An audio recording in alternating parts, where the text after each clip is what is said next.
Replayable is brought to you by Floodgate Games, the creators of Skyrockets Festivals of Fire.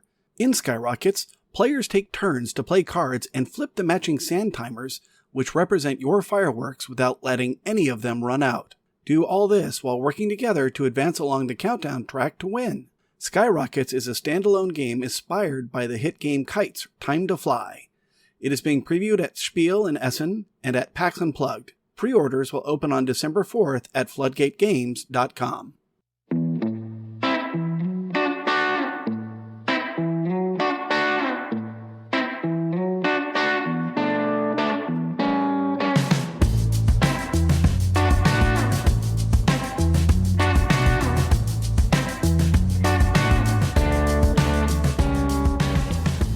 Welcome to Replayable, where we go into depth on our favorite tabletop games that keep us coming back again and again. I'm the start player, Todd, and today I'm joined by Megan and Paul. For our 13th episode, we will have a clear text discussion about the party game Codenames. It was designed by Vlaja Chvatil and was released in 2015 by Czech Games Edition with artwork by Stefan Ganties, Tomasz Kutorowski, and Filip Mermak.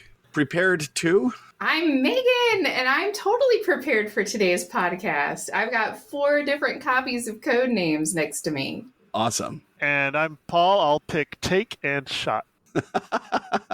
In Codenames, players are divided into 2 teams, red versus blue. The teams compete to see who can make contact with all of their agents first. Agents are represented in a 5x5 grid. Spy masters give one-word clues that can point to multiple words on the board. Their teammates try to guess words of the right color while avoiding those that belong to the opposing team or are innocent neutral bystanders, and everyone wants to avoid the assassin. The first team to have all of their agents revealed wins, while contacting the assassin automatically loses. Tell me about the first time you saw or played this game, because for me, I gotta say, this game feels like it could be a TV show. I mean, there is great entertainment value even in watching it be played. Megan? I will say I heard about this game before I had the opportunity to play it. And what I heard was there's a new word game that's a party game by the person who designed Mage Knight. And I was like, what? This is... I had played Mage Knight, and so I was like, what is happening here? I'm not understanding this. So I was so surprised and really wanted to try it. And I was actually just looking through my log of played games of this and saw that I was playing a whole bunch with you guys back in 2015. And it was, obviously being played regularly as a filler then. So I think it was pretty hot. It was pretty exciting there at the start. Yeah, I don't recall. I think I remember seeing people play it at our Monday night get-togethers back when that used to be, 20, 30 people. And I think my first thought was, is this just Dixit with words? But I do remember that after I got to play it, I just wanted to play it over and over and over again. What drew me in was that each agent card, red and blue, hearkened to a specific actor or actress from a spy movie. And I just love that. And the TV show feel for me is especially present in Codenames Duet because of the back and forth two-way communication it forces the players to use. Got it. I never really thought about that, about trying to recognize all of the different ones. But you're right. Now that I think about those agent tiles and the pictures that are on them, that might actually be a fun exercise to go through and see if I can source the different movies and shows that they came from. For sure. Yeah, I'm trying to think. The only one I've always thought was Jamie Lee Curtis. Oh, yeah, that's a dead giveaway. Will Smith, Tom Selleck. I always look at her and just think Activia commercial. Wow. So I wasn't making the connection to True Lies, but that makes much more sense as part of this game. That is fantastic. I first played this game at BGG Con back in 2015. One of the things that I really liked about it was the clues you gave really depended on the people you were playing with on your team and what you had in common. 100%. The clues I might give for a bunch of people middle-aged like myself, would be very different than if I was playing with a bunch of younger players and we didn't have maybe the shared life experiences, but we had the same love of, say, board games. I really liked that aspect of trying to find the common ground so that way you could create more effective clues. Mm-hmm. I totally agree. Paul, you mentioned how you liked the integration of the spy theme, especially with the two-player game, which is Codenames Duet. How do you feel about the way that the game has been tweaked, if you will? Because there are a lot of different versions of this game. I think of it as there are at least 3 different versions between the base game, Pictures, and Duet. And then they have a lot of themed versions layered on top. Talk to me about your thoughts on how the game has morphed or evolved. Well, for me, Pictures just made it go back to being Dixit. I adore Codenames Duet because I don't see it as a 2-player game. I see it as a 2+ player game.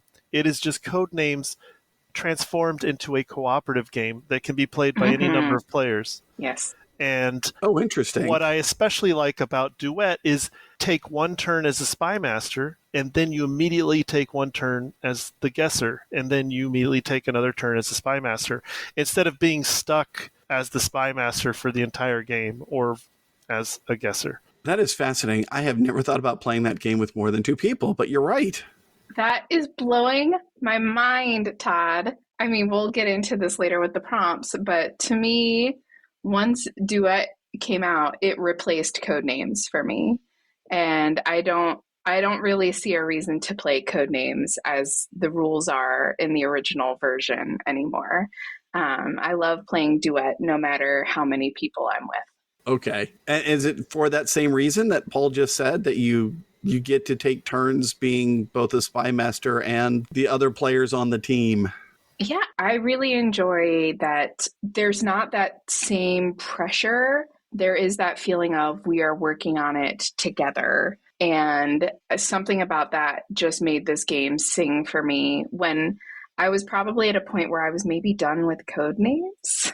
And so it was exciting to find a mechanic and a way of playing that engaged me again. And at this point still engages me.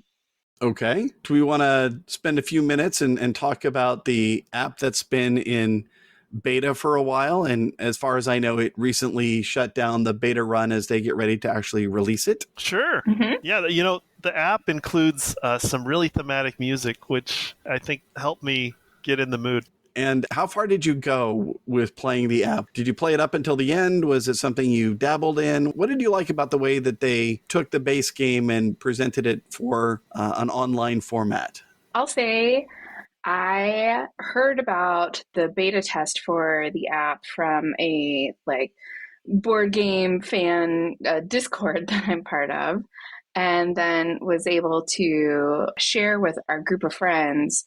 And so at first it was just exciting. It was this thing that we were in that was being beta tested. So that made it feel special. And then that it was a group of little exclusive. Yeah. And then there was, our group of friends was all playing together. And so that made it exciting. And then there was the piece of discovery of the way the app worked is you were essentially unlocking modes as you played and figuring out how that worked. And they have some really interesting use of AI in the app that made it pretty fun and made it feel pretty innovative. Yeah, I mean, Paul brought them up earlier, but some of the game modes that they were able to do in the app that would not be practical to do if you were playing, a physical tabletop version of the game just made it really exciting. I'm really curious what the response is going to be to the app once it's out there, because you can go play Codenames for free on their website. Right. But I think the app adds a lot more than what's just there on the website. Definitely. I'm curious how it'll be priced. And yeah, I think the community could be really excited about it. Yeah, I was playing it every day. I think at the beginning I was spending over an hour every day playing it. Whoa. And I was really chasing the achievements and unlocking, especially your avatar. They allowed you to unlock different avatars. So once I got the snowman, though, I was set. and yeah, I loved some of the game modes. I remember playing with Todd this game called Minesweeper, where you automatically got clues about how many of your cards were next to every guess you made. And it just meant that your first several turns of guessing, you would just not get very far. And then on your fifth turn, you could guess all 7 clues. Right? You could clear the board. Yeah, and they had a lot of gadgets, like stopping time for your opposing team or rewinding a mistake. It really adds a lot to the game. I hope that it has a successful launch.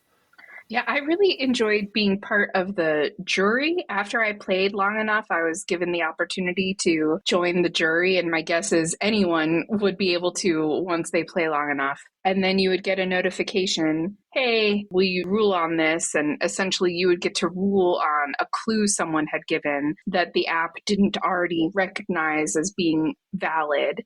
And you would get to determine based on the rules of the game whether it was a valid clue or not.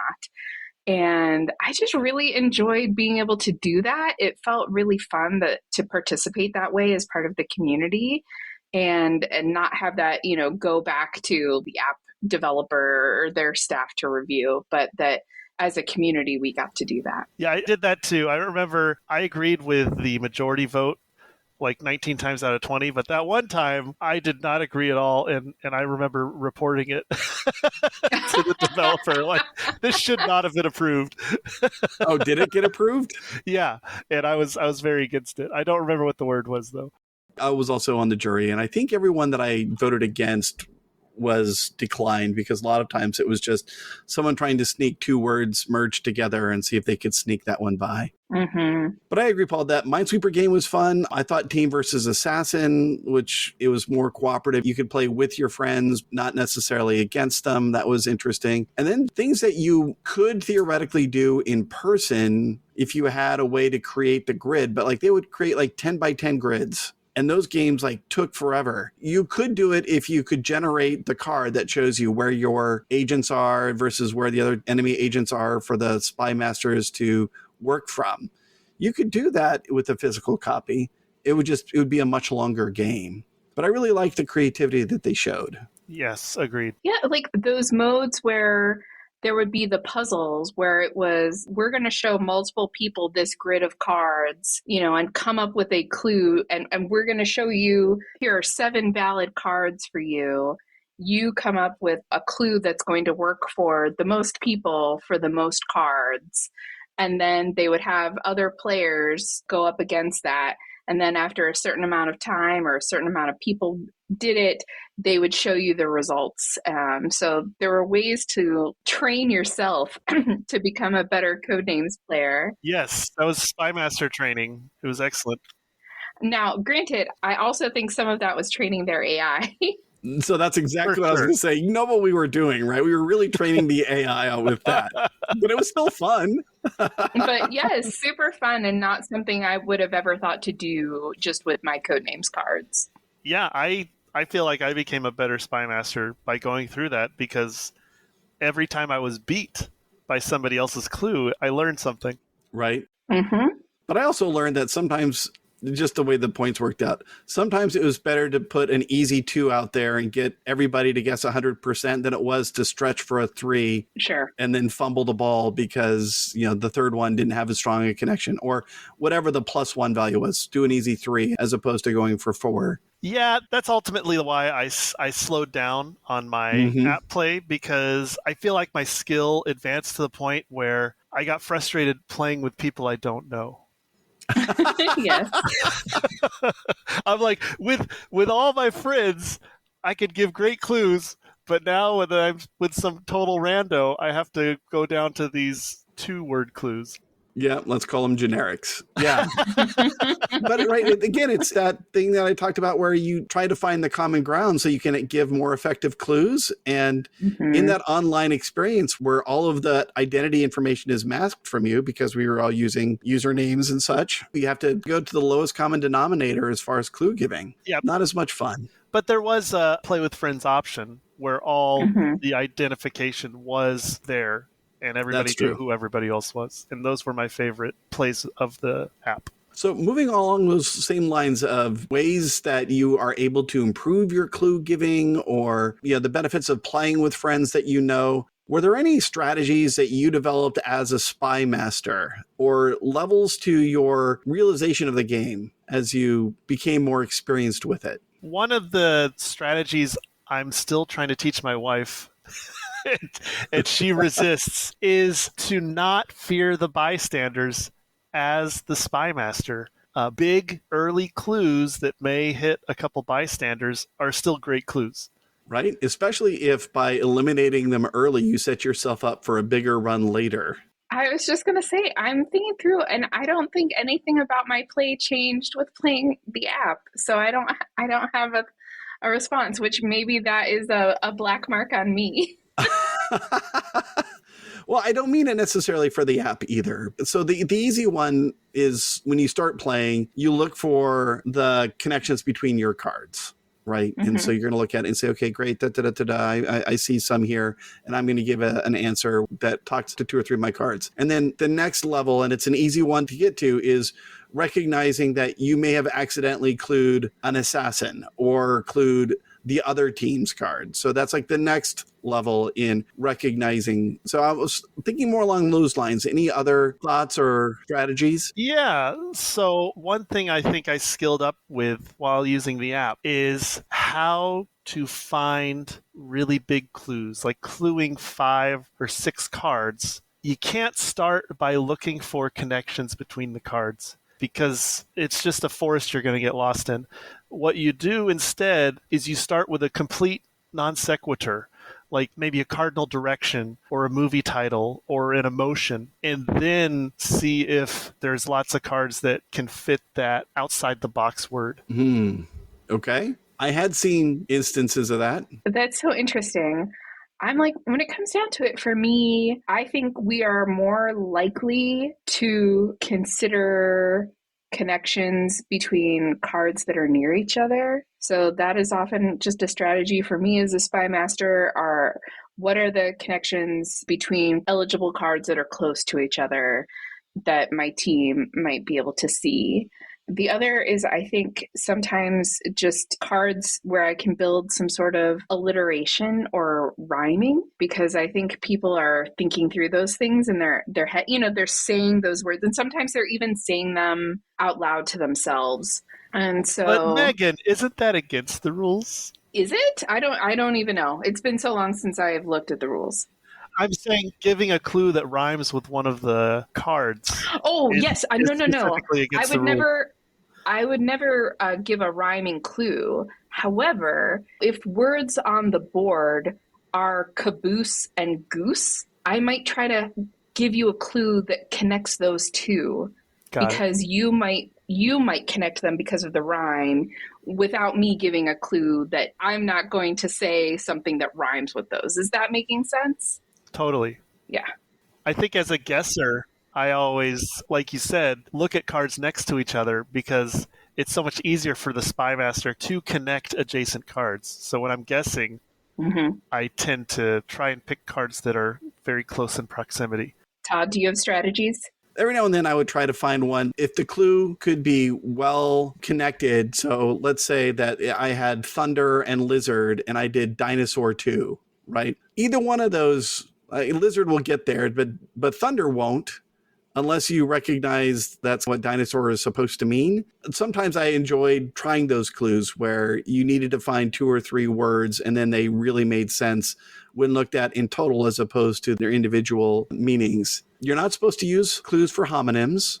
Right. Or homophones, either way. And that was always a challenge if someone tried to slip one of those by. But sometimes if a word had different meanings or different pronunciations for the same spelling. Like bat. Right. That was sometimes hard for me to catch as a field operative. And that's what you are on the other team members. Oh, Thank you. Someone would do that for me. I would always have to go through and like say the clue word and whatever word I was evaluating and put it at the front and at the back and see if it made sense, because I was just like trying to figure out, okay, I understand that they mean this as the flying animal, but did they mean this as a piece of sports equipment or whatever else you might have, like batting an eye? Yeah, I learned that there's another meaning to the word goat.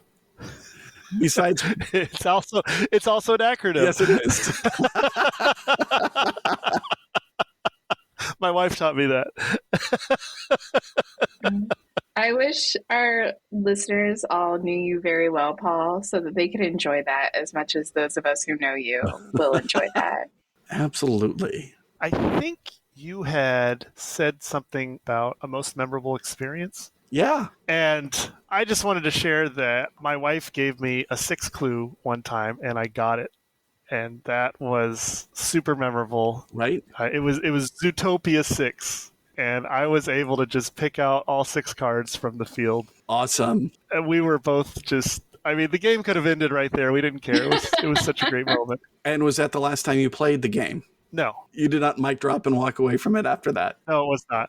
We really enjoy playing Codenames Duet together. The one experience I remember, and I was playing with some friends who are in the aerospace industry, and one of the words, there were some military sounding words, and then there was like Pentagon. And so I had done something like military 4, and they got the easy ones. And then they were looking at me and they were trying to figure out if I included Pentagon in the clue. And they were like saying, would Todd have done that? And they're like staring at me, waiting for me to break, and give them any clue one way or the other as to whether or not I may have incorporated it. So that's one of my fun memories of the game, is like how steel-faced, poker-faced you have to be when you're the spy master playing in person so that you don't give anything away. Mm-hmm. If you're playing by the rules. Well, yeah. Well, a lot of groups don't, Todd. Okay. What's raising one eyebrows ever so slightly? Are you going to get away with that? Or going, ooh, ooh. Right. No, I'll save that for another game we may talk about here during the prompts. All right. Megan, do you have a memorable experience? I don't. It's been a while since I've played Codenames. It feels like it was one of those where it, shone hot and bright and then kind of fell away in my sphere. Well, I think it definitely was riding a wave of party games for a while. I mean, there were a lot of them that were released, and obviously it's still a very strong genre. One of the things, and maybe we can talk about it here when we start looking at what may have replaced it, but I think there have been some other candidates that have since eclipsed it. It doesn't lessen its impact or its enjoyment as a game. There's just a lot of other options out there. Mm-hmm. So let's jump in. Weight or complexity? On BGG's scale of 1 to 5, which also aligns with how Board Game Arena manages complexity on that site, how would you rate the weight of Codenames? Megan? It's a 1. I feel like this is the most obvious. It's a 1. But that's great. It's so easy to set up, easy to teach, and it's easy to play and win, which is great. We need games like that, right? Not every game should be a 5. I also think, and this is just a silly thing, but years ago, some of you may remember that on Board Game Geek, some of our friends set up an amazing race that a few of us participated in. And for that, we did a scavenger hunt that was timed. And one of the items on the scavenger hunt was set up a board game according to the rules of that board game. And I set up Flux, which was like the easiest thing in the world to set up. And I felt like, I'm such a genius for doing this. But Codenames, it wouldn't take that much longer to set up, which is great. That's fun for a party game. It works for the mechanic. I'm still trying to understand what that means. Set up a board game according to the rules of the board. You mean just set it up on the table and take a picture? Yes. Okay. Right. And so it was like you can't just like unbox and put the board out. If there's more, if you need to do things to set it up for each of the players, what their starting coin counts. Like people literally had opened up baggies and here are all your pieces and everything. They were meticulous, and so I remember. So we've learned that at one point in time, Megan owned Flux. I probably still do. Oh, I'm not ashamed. she has threatened to bring it to game night. I I have so many versions of Munchkin. Okay, Oh, there it is. like Yeah. watch out. All right. So, Paul, how about you for weight or complexity? Yeah, I'm trying to get over this fear. Flux. Okay, so Munchkin. I agree with Megan. It's a 1. However, I have known and played with several people who would probably see it higher because of their difficulty with being the spy master. Okay. I could see that. I also had it as a 1. I mean, the basic premise is very simple, right? Contact your agents and do so without revealing the other teams or an assassin. So I think as far as the rules go, right, this one's not very heavy. But let's move on to strategy. Same scale, 1 to 5. Does your score change here? Paul? I went with 2. You know, there's things that the field agents can do, like paying attention to the opposing team, remembering the words of the opposing spy master, Yes. thinking deeply about what Megan pointed out earlier. So I think it's not as simple as some other games are. You bring up an interesting thing that I really appreciated about the app, actually, was when you were playing the game, you had the list of what the previous clues were, including the other teams. So that often came in handy. And like when I play this in person, we don't keep a paper trail of what people said, but maybe we should, because that helped out when you were trying to avoid cards that had already been clued by the other team. Or even remember old clues from your own spy master that maybe he is not cluing again because he feels you'll remember what they were. Exactly. So Megan, thoughts on strategy? I said 1. I do think there is a little bit there, but not much. I think there can also be some for the spy master okay, let's say I'm giving you a clue for 2 cards, but I hope that you remember, you hit that bystander last turn, but there's one more word out there remaining. So maybe instead of saying my clue 2, I'm going to say 3, because maybe I even have 2 cards out there that I'm hoping that you're going to get. So I think sometimes thinking about that number choice Right. is part of the strategy there. So I do think there are opportunities, and in my notes I had exactly what Paul said. Paying attention to how the other team clues, I think, is something that a lot of beginners miss.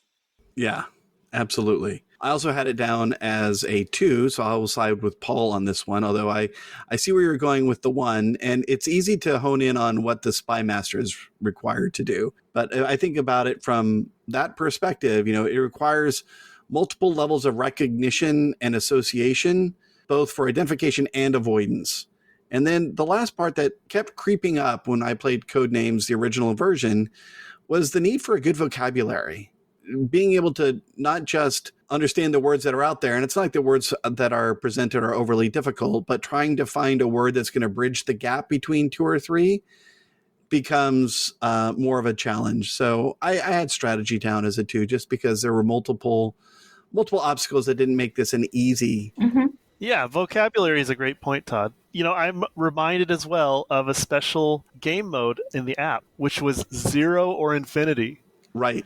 You could only give 0 or infinity clues in that game mode, and that's something that in real life I see spy masters rarely use. I never played that one. I love what you just said about vocabulary, because in thinking about Codenames, I think it's not only the vocabulary just from a pure word knowledge standpoint, but also like your cultural vocabulary, in that if you're able to know that your team will understand a reference if you make a connection for a movie or music or something, that can also be very helpful. So yeah, that was a very good point. All right. So moving on to luck. How much do you think luck plays a factor in this game? Same scale, 1 to 5. Megan? I would say a 2. There's no dice rolling. There's none of that happening here. However, There's times where that board has 3 cities on it, and 2 of them are yours, and one of them's the assassin. And so you have to find a way to connect those 2 cities without saying cities, because that is going to Oh, lose you the game. right. And there's not really much you can do about that assassin placement. So that's the luck piece to me.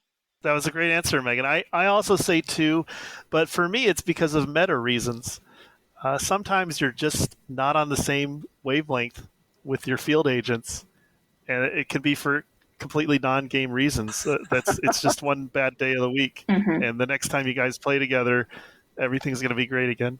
Wow, okay. So I had this down as a 1, and that was just because I felt like the only time luck came into it was when you drew that key card to find out which words in the grid were yours versus which one belonged to the other team and which one was the assassin. But other than that, it's completely player determined. But I do like the idea of sometimes you get caught between a rock and a hard place, and you've got 2 words in an assassin that all share something in common. And do you get lucky and have your teammates choose the right ones? All right, theme. So how much do we think the theme has been integrated into this word game? We talked about it a little. I rated a 4. I surprisingly think it's well integrated in spite of the low number of components. Okay. I said a 3. I do think the game mechanic fits with the theme and vice versa really well. To me, the issue is, when I compare this to a game like Wingspan that I said had a 5 for integration of the theme, that theme is integrated across multiple mechanics. Codenames got 1 mechanic. And so, the theme is integrated into that one, but it's nothing elaborate. Right. Yeah, I also had it down as a 3. I still think of this game as a potential game show game. Someone could make either a YouTube channel or something like that where people are playing this in a highly produced way. And the graphics, I mean, I don't particularly feel like a secret agent, but it's a lot of fun that they carry that over. So I believe that the theme is more than just superficial on this, and it's a good one. I think they did well in the production of both the graphics for the game itself, the physical copies, as well as the app. So favorite player count, and maybe we talk about this based on version of the game too, because that could change. That's what I did. Okay, well then let's hear it. For code names or even pictures, I prefer 6 or more. Okay. I think you need teams of 3 going at it to have the optimal experience. But for duet, I think it's great at any player count. Any player count and not just divisible by 2? Yeah. I've played it. Well, maybe 3 players isn't so good, but every other player count. Okay. Megan, what did you have? I agree entirely with Paul. I think 6 or more is great if you're playing the traditional version. I like that much better than 4, just because I think there's so much pressure for the field agent and the clue giver there. You got to give that right clue that they're going to get, and they better understand that clue that you gave. Right. So I think it's nice if there's more people. I think that just takes the pressure off a little bit and makes it feel more fun and party game-ish. But yeah, duet, I would happily play it at most any player count. Okay. I'm going to stick to just the base game because, like I said earlier, I hadn't thought about playing duet at higher than 2. For me, 8 is the best player count for the base game. And I understand that it can be played at more than that or less, but I think that having a team of 3 field operatives is optimal for everyone to have some say. I think when you start getting to more than that, some people might feel left out of the discussion. And what's nice about having a spy master plus a team of 3 is that someone can always be the tiebreaker, right? So it helps move the game along. I think when you start getting too many players, it starts to drag as everyone has something to contribute. So for those reasons, if I move on to the next one, least favorite player count, for me on the base game, it would be 10 or more. Yes, it can be done, but I would prefer not to do it. Maybe break it down into 2 separate games of Codenames if you have that many people.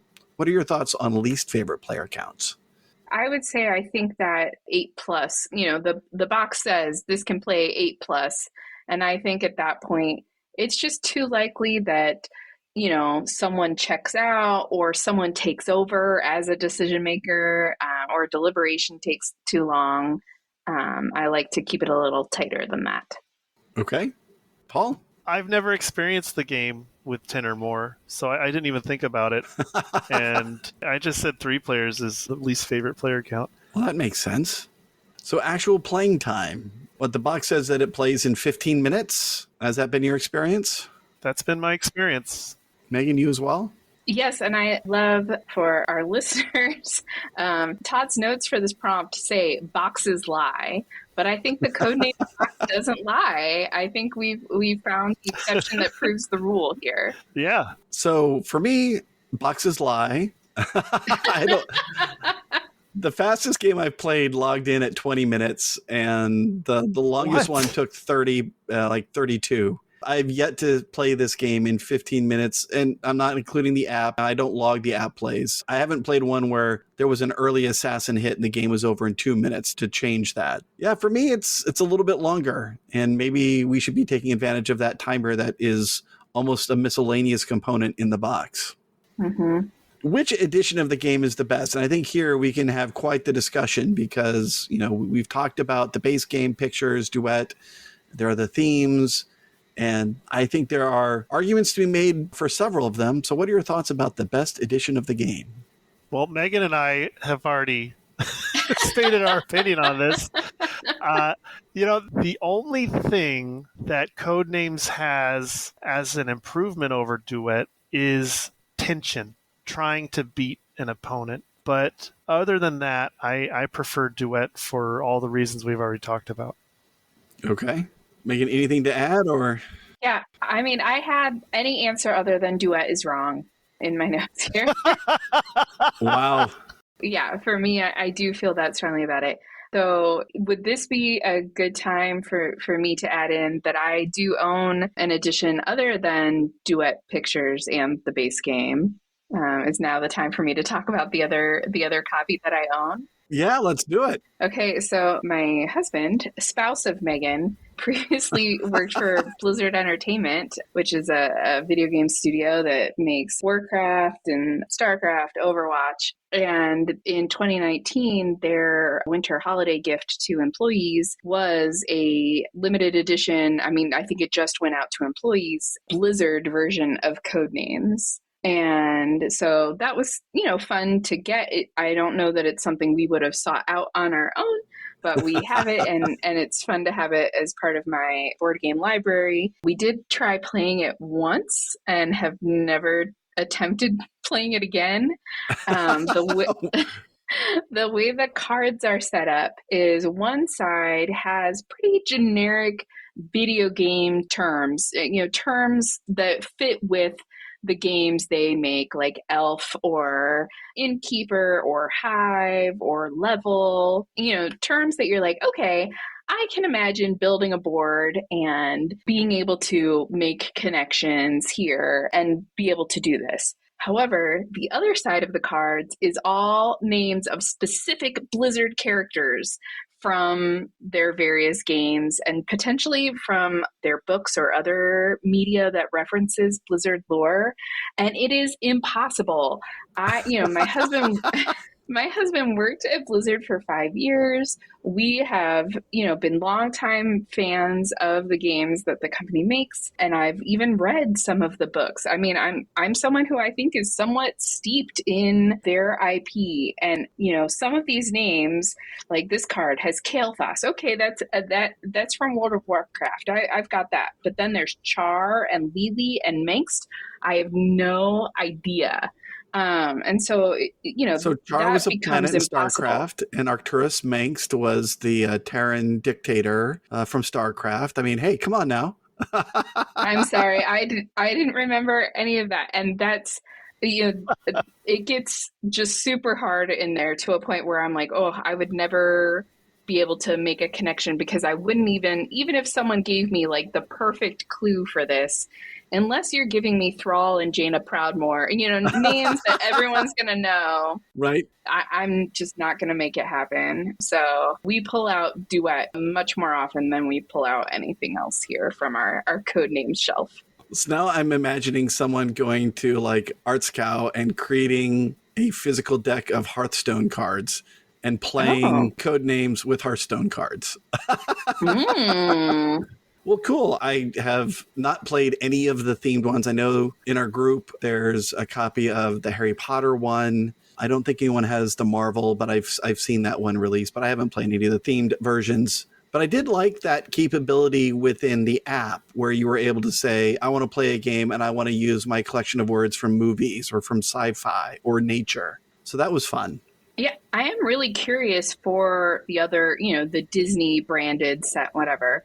Is it set up the same way where one side is more general terms and the other side is more specific? Or if this Blizzard version is truly just a bizarre one-off, or if it's similar in configuration to the others? Yep.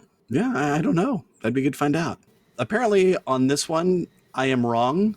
Because I think Pictures is the best version. Fascinating. And that has to do with me taking it to like New Year's Eve parties with friends. And the original game, because of the vocabulary issue, was fun, but some people were put off by it. And so the next year I brought Pictures, and the ability to find links between the cards was a lot easier when they were visual, and more people had fun playing Pictures. Interesting. When it comes to physical copies, and again, I'm going to say I haven't played Duet with more than just two people, I think that Pictures is the best version of the game. Most recognizable comparison. What's the highest ranking game that reminds you the most of Codenames? And I will allow each of you to go first because I feel like there are a couple of easy answers and I don't want to step on anyone's toes.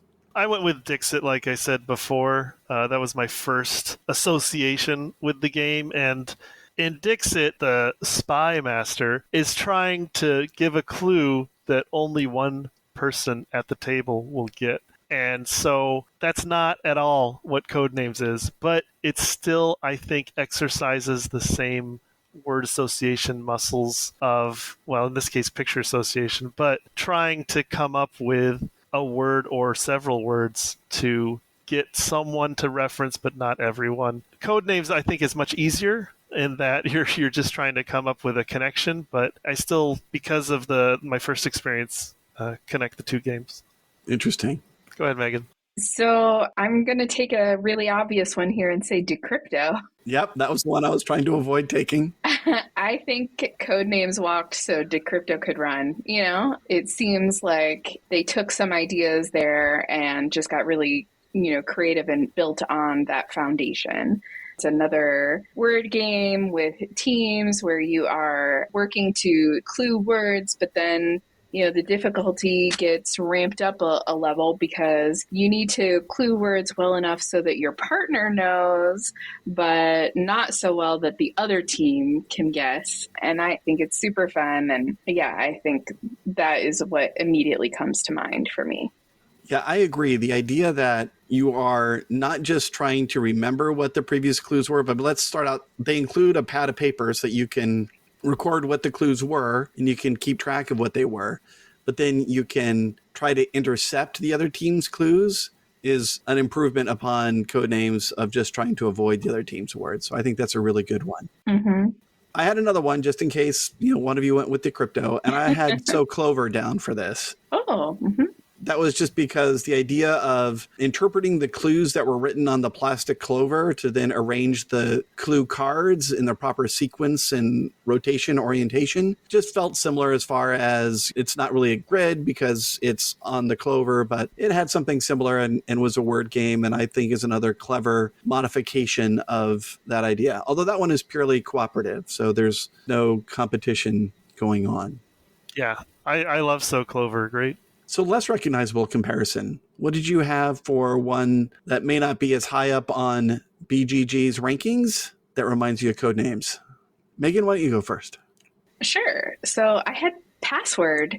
We've been talking this whole episode about this feels like it could be on a game show. Well, There's a somewhat simplified version of this that was a game show. Password. There's a board game version of that where, you are giving a one-word clue for someone to guess one word. Yeah, an oldie but a goodie.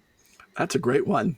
Paul, how about you? Yeah, I'll use this chance to talk about a favorite word association game of mine, celebrities, also known as Hat Game or Fishbowl or Time's Up or Moniker. Okay. Basically, the players create a stack of cards, a deck of celebrity names or other names if you want, and you go through the deck with a timer, with the first round being like simplified taboo, where you're allowed to clue the word by saying anything as long as you don't say part of the name. Right. And then you do it all over again, but this time you only use a single word, kind of like Codenames. Yep. And then in the third round, where everybody already remembers all the names in the stack, you play charades to get the names. I love that game. That's a really fun one. That's a great suggestion. So I went with another team versus team word game, only this one uses the tried and true trope of hidden traitors, and that's where words. Nice. The idea that you're going to have someone there that's trying to mislead the group by suggesting branching clues and maybe take you down a rat hole that makes you run out of time and trying to figure that out. That's a fun one that we've enjoyed in our group, I know. I also just don't want us to leave this section of the podcast without mentioning just one. Okay. Just because I think this is another, word game, party game, and where you're trying to help someone guess, and there's a whole team of people cluing to one guesser. And of course, the difficulty comes from if two of you come up with the same clue, then you can't show that at all. So it's trying to come up with clues that are effective, but that won't be guessed. And then there's that double think of, well, if no one gives the obvious clue, then it's going to be really hard for the guesser. So someone's got to. So can I do it? There's that dilemma there. And I think that is right up there and comparable to Codenames. Yeah, I love just one. Too bad one person in our group doesn't. Is that a joke? No, Dave refuses to play. Well, it's interesting because Just One actually accomplished the same feat as Codenames. So Codenames won the Spiel des Jahres in 2016, and then Just One won in 2019. Nice. So they are both quality games. And who knows, we may have a prompt that comes along for which that could be your answer or someone's answer. So house rules. How would you improve Codenames or any of the other versions? So if it's improve Codenames by playing Codenames Duet, I got it. But outside of that, it's really group dependent. Like I remember I went on a vacation this summer and I played with some old friends of mine, and their spy masters were talking while the field agents were guessing. And I'm like, you let your spy masters talk? You let them react to things? Wow. What kind of norms do you have here? It was really interesting. So I would consider those house rules. Yeah. And honestly, the book says that as long as the spy masters agree, any clue is acceptable. So sometimes I like to play with multi-word clues, especially if my kids are involved. Got it. Okay. Megan, did I step on your answer? Was it really to play Codenames Duet? I said play every version duet style was my answer here in my notes. So now I'm wondering what else I would say. I can imagine something I think about with this game is how, my group of friends in high school had 1,000,001 inside jokes in a way that I just don't have in any of my adult friend groups. Right. And I can imagine playing, like even coming up with our own deck of cards for just all these terms or whatever that are part of our inside jokes, and how that would have delighted teenage me and my friends. That might be making your own custom set of words relevant to you could be a cool house rule way to play. Nice. Yep. You just melted my brain in a way, though, because you said play any version duet style. And here I am saying Pictures is the best version. I can't play Pictures duet style with the components in Pictures alone because I need those those key cards that are set up for duet. But I could do it. I could merge the two and play Pictures duet style. Yeah, absolutely. Definitely. All right, that's the next way I'm playing this game. Nice. All right, so if this game is being played at game night, then what do you want to play afterwards? And because this game could be considered a lighter game, I'll open it up and say, what would you play before it? What would be the double feature for a game night, of which Codenames would be one? Well, I went with a quadruple feature. Let's hear it. I would play Codenames, One Night Ultimate Werewolf, Celebrities, and Eat Poop You Cat. All the greatest party games. Okay, so we're doing that Monday? Yeah. I like it. Wow. I think that should be one of our game nights. We'll just set it up and make it happen. We need all hands on deck, though. We do. Yep, that's going to require the full crew. Megan, how about you? I was having trouble coming up with a pairing for this. I did have a strong feeling that I would want to play another game where no one's on the spot. Mm-hmm. So, for instance, to reference another episode of the podcast, I would not want to play Mind MGMT with this, even though, kind of theme-wise, that could be a fun night. Yeah. But it's another game where someone's on the spot and feeling that pressure. And so I think after this, I'd rather play something where that's not the case. Right. Or something like maybe Mysterium, right? Also, Yep. don't want to be the one person on the spot on that one. Even though it's collaborative, it's not being competitive. So for this one, I went with actually the one that Paul's been talking about throughout the podcast, and that was Dixit. And I want to say that Dixit isn't just getting one person. It's that you don't want everyone to get it right. At least that's how I think it works. Yes, that is correct. But you want the least amount of points given out when it's your turn to clue. Right. Okay. And that would be by having a single person get your card. Got it. And what I like about Dixit, even still, is it's almost a storytelling event. It's like, can I come up with a story behind the card? So the reason I chose it to pair with Codenames is all about brevity, coming up with that one word clue. And Dixit, you can spin a yarn if you want, as long as it's true, obfuscated enough that not everyone is going to understand which card you're indicating with it. All right, moving on.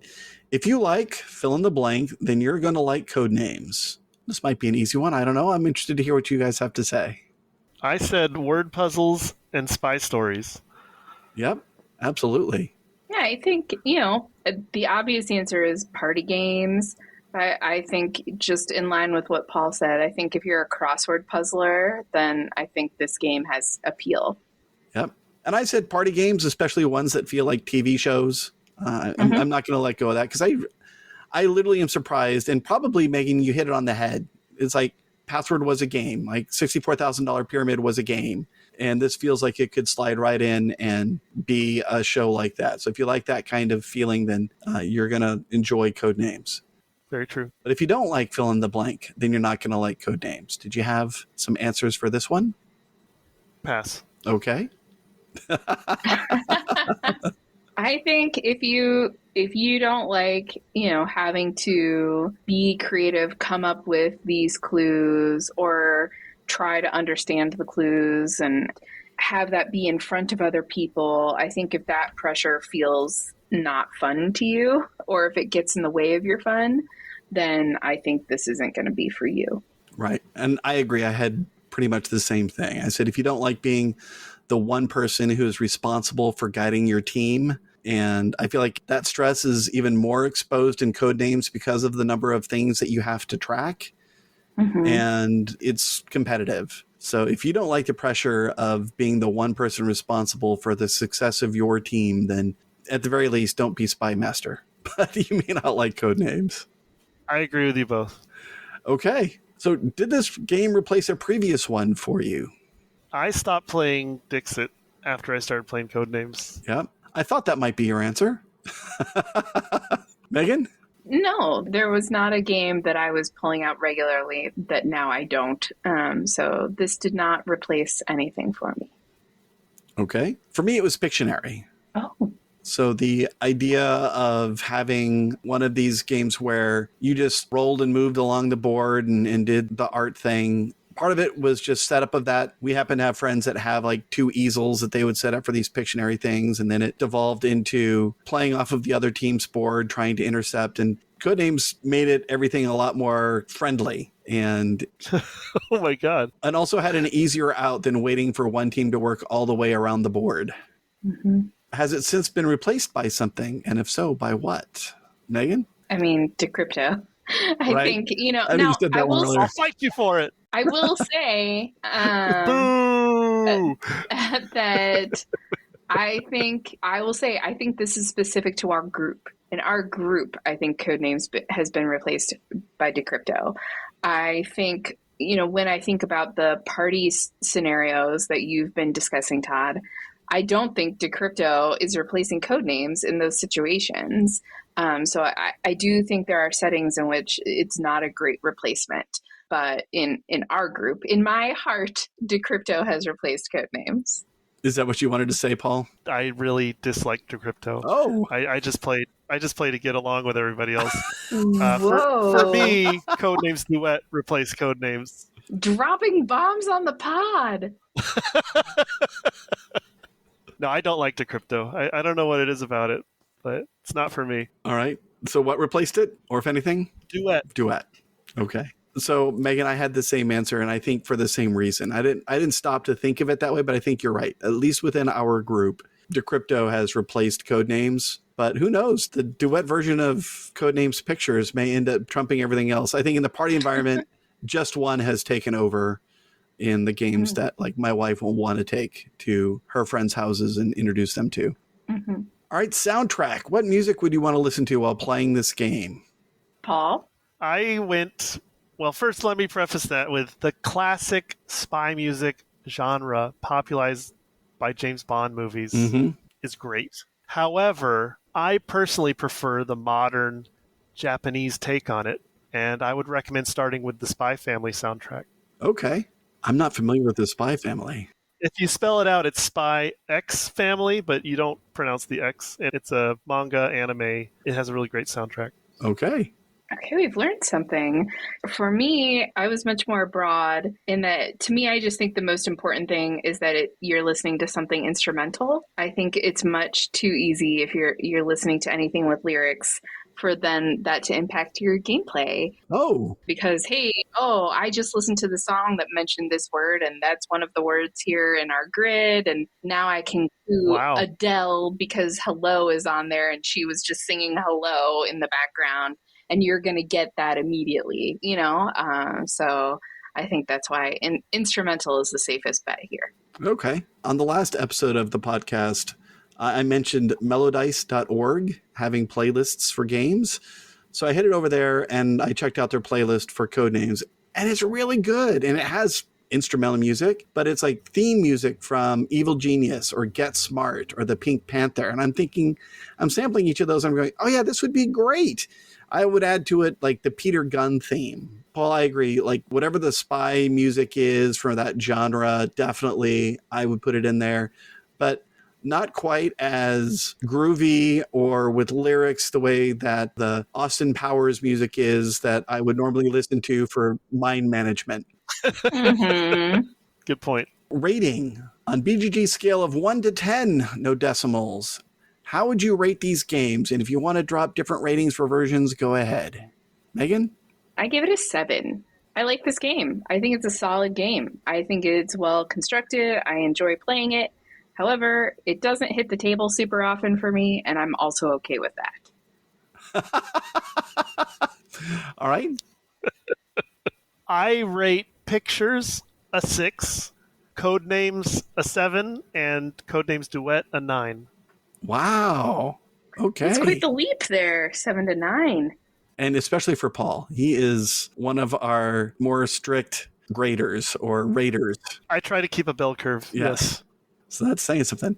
And I will go against that rating. And I had the original game down as a 7 like Megan, but I had Pictures down as an 8. And I will hold Duet back until I have a chance to explore it more. It's still a great game, and I enjoy playing it, and am looking forward to trying out Pictures and played in Duet style, which means for me it is a replayable game, and I could see myself wanting to play this every couple of months. I mean, it's not something that I would want to play in person all that often, but I was playing that app every day. So the Right. concept was pretty good. How about you two? How do you feel Codenames rates as far as being replayable and frequency? I totally agree with you, Todd. I was playing it nonstop on the app for a couple months, but I guess I burnt out on it. It was the original Codenames. As far as duet goes, I play whenever I'm in a party game mood, which I'd say is about once a month, to be honest. Okay. Like the two of you, I played a lot on that app and then I burned out. So I'm curious, once that app fully has its launch, if we'll get back into it or what features might roll out as part of that. But for me, for the physical game, I'm fine with seeing this come out every once in a while at a party or a holiday. But other than that, it's not something. If I walked into where we regularly have game night and it was set up and we were going to play it as a quick filler before we started something, while people were coming in, that would be fine. I wouldn't be like, ugh. But at the same time, it's never going to be what I'm saying, oh, pull that one off the shelf while we wait. Yeah. All right. Any final thoughts about Codenames? I will say, just to circle back to something that we talked about at the start of the episode, I still think it's really fascinating that this came from the person who designed Through the Ages and Mage Knight. And maybe I'm showing my ignorance here, but I'm so curious. Are there other board game designers that are showing this kind of breadth in their designs? I just really appreciate it. Don't forget Bunny Bunny Moose Moose, right? Yeah. I was going to bring that up. Yeah. I just think this is cool. And I'm not aware of any other designers like Vlada in that breadth. Yeah, I don't either. At least not that come immediately to mind. Maybe with a little research, we could come up with one, or someone listening to the pod can ping us with an answer. Mm-hmm. But yeah, great statement, Megan. Thank you. So with that, we've contacted our final agent and we win. Good job, team. The assassin. Oh, no. So thank you both for being available today. I really enjoyed this conversation, and I'm excited to actually bring this to the table. Maybe we really should do a night of party games, Paul. I'd love to. For our next episode, we'll be taking on the OG version of the #1 game on BGG. Thank you both. Thanks, Todd. Thank you. Thank you for listening to Replayable. Support for our podcast comes from listeners like you. You can support us at patreon.com/replayable. Thank you for your support. You can find us online at replayable.fm, on Twitter as replayablefm, and on Instagram as replayablefm. We welcome your feedback, which is the only way that we're going to get better. You can get in touch with us via email at todd@replayable.fm. And if you're interested in sponsoring us, then please contact us at sponsors@replayable.fm.